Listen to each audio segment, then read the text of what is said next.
Hello everyone, welcome to Vidyashree academy. I hope you are doing well. हम पढ़ने वाले हैं आज 25 फरवरी का करंट अफेयर।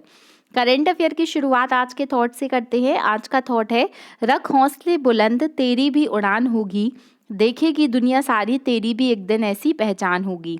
तो अगर हमें अपनी पहचान भीड़ से अलग बनाना है तो पढ़ना पड़ेगा और आगे बढ़ना पड़ेगा। फर्स्ट क्वेश्चन है, भारत के कैग गिरीश चंद्र मुर्मू को किस इंटरनेशनल ऑर्गेनाइजेशन के बाहरी लेखा परीक्षक के पद पर नियुक्त किया गया है? यहाँ पर आंसर है ILO, इंटरनेशनल लेबर ऑर्गेनाइजेशन के बाह्य लेखा परीक्षक के रूप में गिरीश चंद्र मुर्मू जी को नियुक्त किया गया है। अब बात आई है यहाँ पर कैग की, तो कैग का फुल फॉर्म क्या होता है? ये होता है कंट्रोलर ऑडिटर जनरल। और इसमें जो आर्टिकल नंबर 148 से लेकर आर्टिकल नंबर 151 तक कैग को मेंशन किया गया है, जिसमें कैग की नियुक्ति, कैग के कार्य, ये सब बताया गया है। अब बात कर लेते हैं ILO की, इंटरनेशनल लेबर ऑर्गेनाइजेशन। ये बहुत ही पुराना इंटरनेशनल ऑर्गेनाइजेशन है। 1919 में इसकी स्थापना फर्स्ट वर्ल्ड वॉर के बाद की गई थी। इसका हेडक्वार्टर कहाँ पर स्थित है? तो जिनेवा में इसका हेडक्वार्टर स्थित है, इसको भी याद रखिएगा। और इसके अतिरिक्त अगर हम ILO के, तो ये बाह्य परीक्षक अभी बने हैं, लेकिन इसके पहले कुछ और ऑर्गेनाइजेशन है, जैसे FAO है, WTO है, WHO है, उसके बाह्य लेखा परीक्षक गिरीश चंद्र मुर्मू जी पहले रह चुके हैं, मतलब अभी भी हैं। तो याद रखिएगा, कैग जो कौन है? गिरीश चंद्र मुर्मू जी हैं, और वो क्या है? ILO के बाह्य लेखा परीक्षक के पद पर नियुक्त किए गए हैं। सेकंड क्वेश्चन है, अफ्रीकी महाद्वीप के किस देश में एनेफिलीज स्टीफेंसी मलेरिया प्रजाति की जानकारी मिली है? तो ये मलेरिया प्रजाति है एनाफिलीज स्टीफेंसी, और ये जानकारी कहाँ से मिली है? नैरोबी केन्या देश से मिली है। केन्या की राजधानी है नैरोबी। जो मलेरिया होता है ये किससे होता है? तो मलेरिया प्रोटोजुआ से होता है। प्लाज्मोडियम इसका वाहक होता है, और ये किसको इफेक्ट करता है? जो रेड ब्लड कार्पसल्स होती हैं उसको इफेक्ट करता है। आप देख सकते हैं, ये है गिरीश चंद्र मुर्मू जी, जो वर्तमान में भारत के कैग हैं। आर्टिकल 148 याद रखिएगा।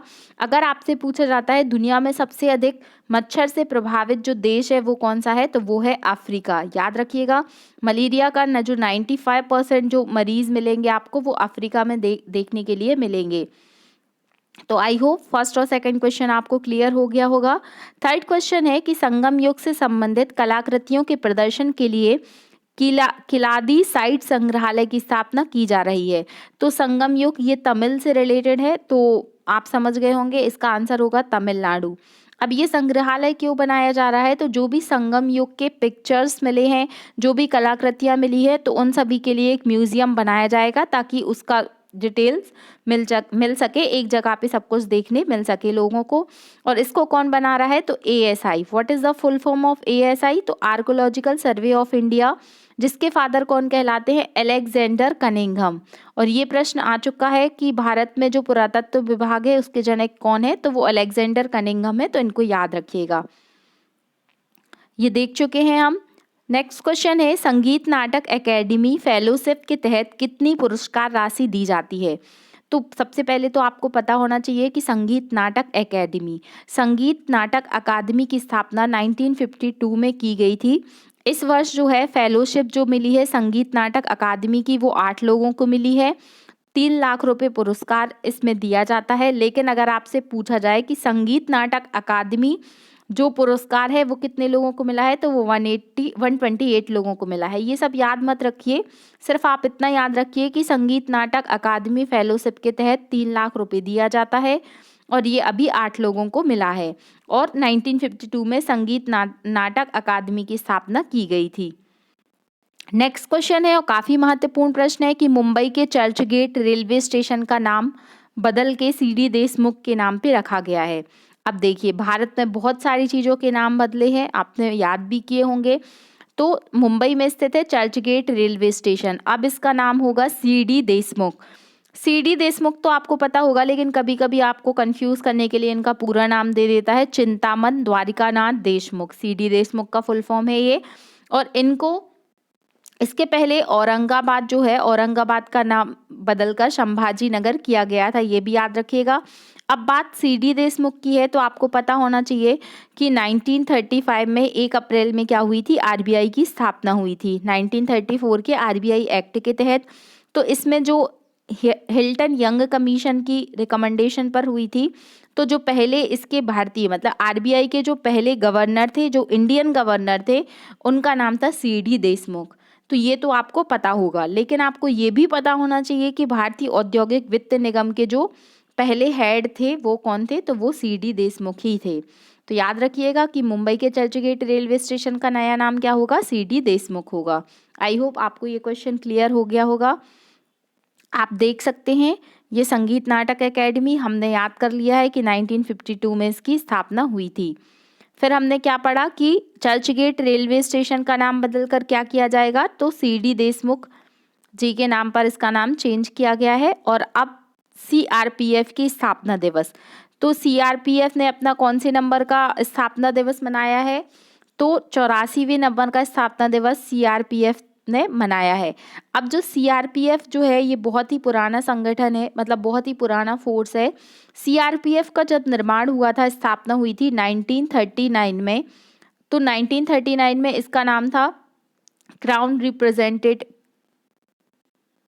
क्राउन सीआरपीएफ का जो फुल फॉर्म था वो क्या था, crown representative police force, sorry crown reserve police force. लेकिन 1949 में इसका नाम बदल के क्या किया गया, क्योंकि पहले अंग्रेजों का शासन था इसलिए क्राउन लगाया गया, लेकिन 1949 में इसका नाम चेंज करके क्या किया गया, सेंट्रल रिजर्व फोर्स। तो याद रखिएगा सीआरपीएफ 2023 में अपना 84वां स्थापना दिवस मना रहा है। क्वेश्चन ये है कि कहाँ मना रहा है, तो छत्तीसगढ़ में मना रहा है, क्योंकि छत्तीसगढ़ का जो बस्तर वाला बेल्ट है वहाँ पर क्या है, बक्सर वाले क्षेत्र में काफ़ी अधिक वहाँ पर डकैत लोग रहते हैं, नक्सली एरिया है, इसीलिए वहाँ पर इसका आयोजन किया जा रहा है। अगर पूछा जाए आपसे कि 83वां स्थापना दिवस 2022 में था, जो कहाँ मनाया गया था, जम्मू एंड कश्मीर में मनाया गया था। तो याद रखिएगा सीआरपीएफ 2023 में अपना स्थापना दिवस कहाँ मना रहा है, आंसर है छत्तीसगढ़। आपको कमेंट बॉक्स में लिखकर बताना है कि सीआरपीएफ जो डे रहता है ये कब मनाया जाता है, आपको डेट बताना है। ओके, आई होप आपको ये क्लियर हो गया होगा। देख सकते हैं आप सीआरपीएफ की ये जवान है। नेक्स्ट क्वेश्चन है कि राजस्थान में लक्खी मेले का आयोजन कहाँ पर किया जा रहा है। अब ये लक्खी मेला क्या है, तो लक्खी मेला खाटू श्याम जी के लिए मनाया जाता है और इसका आयोजन किया जा रहा है राजस्थान के सीकर में। तो याद रखिएगा ये बहुत ही फेमस है, यहाँ लगभग 30 से 40 लाख लोग इस मेले में आते हैं। 10 दिन के लिए राजस्थान में इसका आयोजन किया जाता है। नेक्स्ट क्वेश्चन है 14वीं एशियाई बॉलिंग चैंपियनशिप में भारतीय महिला टीम ने कौन सा खिताब जीता है। तो काफ़ी गर्व की बात है कि एशियाई बॉलिंग चैंपियनशिप में भारतीय महिला टीम जो है वो गोल्ड मेडल लेकर आई है। और आपको याद होंगे कॉमनवेल्थ गेम्स में भी लॉन टेनिस नहीं है, यहाँ पर जो बॉलिंग होगा तो उसमें जो है भारत की टीम गोल्ड मेडल जीत कर लाई थी। और जिसको लॉन बॉल्स में भारत की महिला टीम ने किसको हराया था, साउथ अफ्रीका को हराया था। और पहली बार भारत में जो था वो बॉलिंग चैंपियनशिप में गोल्ड मेडल आया था, तो उसको याद रखना है आपको। नेक्स्ट क्वेश्चन है कि एंटरप्रेन्योर ऑफ द ईयर 2022 का खिताब किसे जीता है, तो वो सचिन जिंदल जी ने जीता है। और आज का सबसे महत्वपूर्ण प्रश्न है कि मोहिनीअट्टम की जनक मानी जाने वाली कनक रेले जी का निधन हो गया है। भारत में मोहिनीअट्टम की शुरुआत इन्हीं के द्वारा की गई थी और ये प्रथम ऐसी महिला थी जिन्होंने डांस में पीएचडी की उपाधि धारण की थी। तो इनका निधन हो गया है। इनका नाम है कनक रेले और इनका संबंध किस शास्त्रीय नृत्य से है, तो आंसर होगा मोहिनीअट्टम। मोहिनीअट्टम की प्रणेता मानी जाती हैं कनक रेले जी। इनका कार्डियक अरेस्ट के कारण निधन हो गया है। इनको याद रखिएगा। बिरजू महाराज जी का संबंध किस नृत्य से था, कथक से था। आपको कमेंट बॉक्स में लिखकर बताना है कि अभी कितने शास्त्रीय नृत्य हैं भारत में, तो आप कमेंट बॉक्स में लिखकर बताइएगा। आज का क्वेश्चन ऑफ द डे है कि WHO ने इबोला वायरस की समाप्ति किस देश में की थी। WHO ने कुछ दिन पहले घोषणा की थी कि इस देश से इबोला वायरस है जो पूरी तरीके से समाप्त हो गया है। ये आपको कमेंट बॉक्स में लिखकर बताना है। आप देख सकते हैं ये हैं खाटू श्याम जी और ये लक्खी मेले में राजस्थान में सीकर में इसका आयोजन किया जा रहा है। और ये है सचिन जिंदल जिनको एंटरप्रेन्योर ऑफ द ईयर 2022 से सम्मानित किया गया है। ये हैं कनक रेले जी जिनका निधन हो गया है, तो इनको भी याद रखिएगा और ये मोहिनीअट्टम से संबंधित है। अब बात कर लेते हैं कल का करंट अफेयर रिवाइज करेंगे। 22वें विधि आयोग का कार्यकाल बढ़ाया गया है और इसके हेड कौन है? ऋतुराज अवस्थी। ICAR ने गेहूं की एक किस्म की खोज की थी जो कौन सी थी? HD 3385। ये भी याद रखिएगा। नेक्स्ट क्वेश्चन पढ़ा था कि जातिगत भेदभाव पर प्रतिबंध लगाने वाला USA का कौन सा पहला शहर बना है? आंसर है सिएटल। किस हाईकोर्ट ने पहली बार क्षेत्रीय भाषा में अपने फैसले को प्रकाशित किया है? आंसर है केरल। और ऑनलाइन ई निरीक्षण पोर्टल में भी 4 लैंग्वेजेस आती हैं, हिंदी, तमिल, गुजराती और उड़िया। डिब्रूगढ़ वन्यजीव अभ्यारण्य को टाइगर रिजर्व बनाने की सैद्धांतिक मंजूरी मिल गई है। डिब्रूगढ़ जो टाइगर रिजर्व है ये कहाँ पर स्थित है? तो ये उड़ीसा में स्थित है। एशिया आर्थिक संवाद का आयोजन कहाँ किया जा रहा है? पुणे में इसका आयोजन किया जा रहा है। Modi shaping a global order in flux, इस बुक को लॉन्च किया था JP नड्डा जी ने और इस बुक के राइटर हैं S जयशंकर जी। दिल्ली नगर निगम की महापौर के पद पर नियुक्त हुई हैं शैली ओबरॉय। 76वें नंबर का बाफ्टा पुरस्कार 2023 में सर्वश्रेष्ठ फिल्म का पुरस्कार मिला है all quite on the western front. कल मैंने आपसे क्वेश्चन पूछा था कि SCO 2023 की अध्यक्षता कौन सा देश कर रहा है? आंसर होगा हमारा प्यारा भारत। चाहे SCO की बात की जाए या G20 की बात की जाए, भारत ही अध्यक्षता कर रहा है। तो ये आज का और कल का करंट अफेयर हमने पढ़ा, इसको रिवाइज किया। याद रखिएगा, अगर आपको ये वीडियो अच्छा लग रहा है तो इसको आपको लाइक करना है, शेयर करना है और चैनल सब्सक्राइब नहीं किया, आप पहली बार देख रहे हैं तो प्लीज़ सब्सक्राइब कीजिए। आपको बहुत सारी इन्फॉर्मेशन इस चैनल के द्वारा मिलेगी और वो आपके लिए उपयोगी सिद्ध होगी।